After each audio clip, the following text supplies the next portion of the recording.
Hello, তো আমাদের লাদাখ ট্রিপে যাওয়ার সময় ঝাড়খণ্ডে আমরা ব্রেকফাস্ট সেরে যখন বিহারে ঢুকবো দেখি প্রচুর জ্যাম। কারণ একটা অ্যাক্সিডেন্ট হয়েছে আর সেখানেই কিন্তু আমাদের 4.5 ঘন্টা ওয়েস্ট হয়ে গেছে।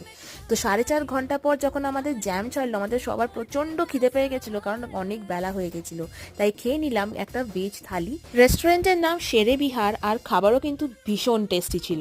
তোমরা যদি এই দিক থেকে যাও তাহলে কিন্তু তোমরা এখানে ট্রাই করতে পারো ডেফিনেটলি। আজ আমাদের লখনৌ পৌঁছানোর কথা ছিল, কিন্তু সন্ধে 8টার সময়। যেহেতু এত 4.5 ঘন্টা লেট হয়ে গেছে, তাই আমাদের কিন্তু লখনৌ পৌঁছাতে পৌঁছাতে বেজে গেছে ভোর 4টে।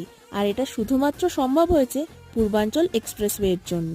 ভীষণ সুন্দর রাস্তা আর ভীষণ সুন্দর লাইট দিয়ে কিন্তু সাজানো। রাত্রেবেলা যখন যাচ্ছিলাম অপূর্ব লাগছিল দেখতে। লখনৌ ঢুকে হোটেল খুঁজতে খুঁজতে কিন্তু বেজে গেছিল প্রায় ভোর 5টা। তারপরে হোটেলে গিয়ে তাড়াতাড়ি করে ফ্রেশ হয়ে একটু চা খেয়ে কিন্তু দিয়ে নিলাম একটা লম্বা টানা ঘুম। এরপর জানতে সাবস্ক্রাইব করো। বাই।